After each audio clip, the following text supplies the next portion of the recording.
एक प्रश्न किया था हमसे बाहर। उन्होंने कहा आज हमारा मन संसार की तरफ जा रहा है, मतलब काम आदि दोषों से युक्त हो रहा है।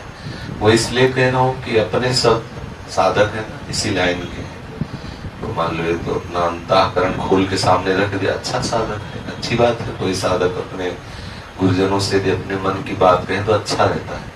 तो बाहर गए, किसने कहा आप जानो हमारा मन जो है सजा रहा है।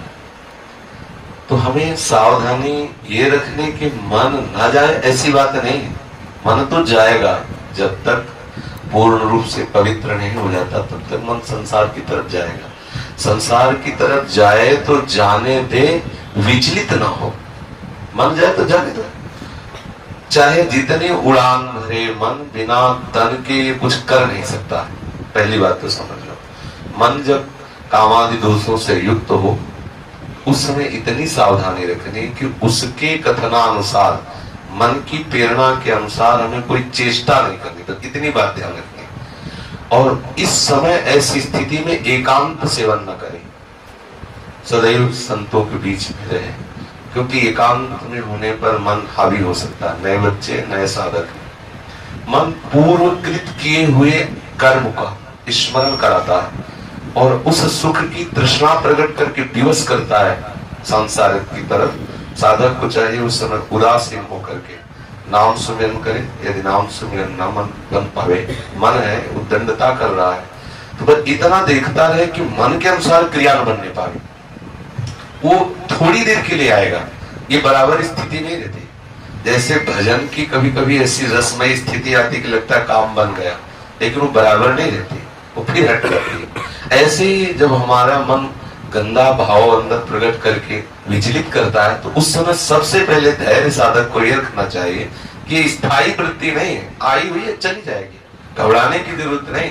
एकदम तन्मय होने की जरूरत नहीं कि हाय हमारा मन अब ऐसे दोष से युक्त हो गया, अब क्या होगा। कुछ नहीं, कभी गर्म हवा चलती, कभी ठंडी हवा चलती, आ गया है काम आदि दोष मन में आ गया। संस्कारवश, स्वभाववश, संगवश, भोजन, कहीं ना कहीं कोई त्रुटि होती है, कहीं ना कहीं प्रमाद होता है, ऐसी वृत्ति आया चला जाए। उसके प्रति इतना महत्व न रखे कि आए आए मच जाए हृदय में। अगर उसके प्रति तन्मयता करोगे तो क्लेश का अनुभव होगा। तो हमें ये सावधान रहना है कि उसके अनुसार क्रिया न हो और उसके प्रति कोई महत्व बुद्धि न दे। भयभीत होने की इसलिए जरूरत नहीं कि मन में इतनी सामर्थ्य नहीं है कि वो क्रिया के बिना हमें नष्ट कर दे, उसमें इतनी सामर्थ्य है। क्रिया होने न पाए इसलिए साधु समाज में रहे, संतों के संग में, साधकों के बीच में रहे, तो क्रिया बनने नहीं पाए। और क्रिया ना बनी तो मन धीरे धीरे धीरे वो अमना होने लगता है। जिस भाव के लिए मन प्रेरित करे उसको वो भाव ना मिले तो धीरे धीरे मन का मन पर नष्ट होने लगता है। जिस सत्ता के कारण मन कहा जाता है, मतलब संकल्प, भोगों का संकल्प ही मन का जीवित रहना है। भोगों से निसंकल्पित हो जाना ही मन का मर जाना है। तो जब हमारे मन में भोगों का संकल्प बने और उसको पूरा ना होने दे तो मन मरने लगता है, मन अमना होने लगता है। इस स्थिति को सहना ही तपस्या है। बाहर से जल पी के रहना, वायु पी के रहना, और आग में जलना, और सब बाहर वाली बुले 12 वर्ष खड़े रहना, ये सब बाह्य साधन, इनका विशेष अपने लोगों के हृदय में इनका कोई महत्व नहीं है। वास्तविक तपस्या क्या है? जब हमारा मन प्रतिकूलता का चिंतन करा के जलाता है, उस समय साधक को विचलित नहीं होना चाहिए, आनंदित होना चाहिए। उस समय प्रभु के चिंतन में मगन होना चाहिए, या धैर्य पूर्वक उस जलन को सह जाना चाहिए। वही महात्मा है, वही इस महारस का अनुभव कर सकता है। विचलित होने की जरूरत नहीं, बिल्कुल विचलित होने की जरूरत नहीं। सबके हृदय में ऐसे भाव आते हैं, धीरे धीरे सबके ठीक हो जाते हैं। भगवान नारद जी ने भी प्रेमा भक्ति का जो सूत्र वर्णन करते हैं उसमें लिखा है कि पहले कामादि दोष तरंग की तरह आते हैं, समुद्रात जाए। अगर हम उनका जो तरंग की तरह उदय हो रहे हैं उनका चिंतन करके वैसी क्रिया ना करें तो तरंग उठी खत्म हो जाएगी। और यदि आपने कहीं क्रिया कर दिया उसके अनुसार तो वही तरंग समुद्र बन जाएगी, फिर पार होना बड़ा कठिन। समुद्र बन गए तो डूबना ही पड़ेगा। इसलिए साधक को जहां देखे मन में कि काम आदि दोषों की वृत्ति आ रहे, तो जब शत्रु सामने हो तो अगर घबरा गया तो योद्धा किस बात का, वो तो मारा जाएगा। सबसे पहली बात है कि हमारे हृदय में भय नहीं होना चाहिए, काम आया, ठीक है, चला जाएगा, खत्म। उसके प्रति महत्व बुद्धि इतनी नहीं, और फिर सावधानी ये रखनी कि क्रिया न बनने पाए साधकों के बीच में रह करके। हमें उस समय एकांत नहीं, नए साधक को एकांत सेवन उस समय नहीं करना चाहिए।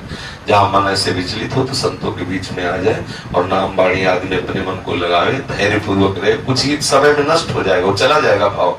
वो हृदय में स्थित होने वाला भाव नहीं, ये सब आगंतुक है। आगमा पाइनो अनित्यास आस्तितिक्षस्व भारत, आने जाने वाले, इनका कोई महत्व नहीं।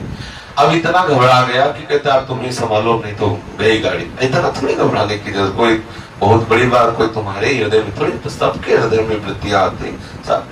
तो साधक यहाँ धैर्यवान रहे, कभी विचलित न हो, कभी भागे ना। ऐसा ना हो कि भागे कि अब क्या करना है, अब हमारा मन तो बड़ा गंदा हो रहा है, ये नहीं। धैर्य आया है, मन में आया, आई वृत्ति चली गई, तब आप देख लो, कुछ ना करो तो चली जाएगी, स्थायी यहाँ कुछ है नहीं। बड़ा वेग आ रहा है, हाँ, तो कुछ देर धैर्य पूर्वक अपने को बचा रखो, अपने आप को निकल जाएगी वृत्ति गई। एक बार जितनी वेग से आएगा, यदि आपने उसके अनुसार क्रिया नहीं होने दी तो थोड़ा अगली बार कम आएगा, फिर और उससे कम आएगा, फिर धीरे धीरे धीरे, फिर एक दिन ऐसी स्थिति आती है कि स्फुरण हल्का सा खत्म, फिर एक दिन होता है कि ऐसा भाव ही खत्म हो जाता है। ये भाव ही खत्म हो जाता है कि ऐसा भी कुछ है, वो मन पवित्र होकर प्रियालाल के चरणों में लग जाता है। इसलिए साधक कभी घबरावे ना, कभी भयभीत ना हो, दृढ़ता पूर्वक अपने मार्ग में चले। वो आया है, चला जाएगा, उसके प्रति कोई महत्व बुद्धि न करे। वो बिगाड़ेगा तभी जब आप उसके अनुसार क्रिया करें।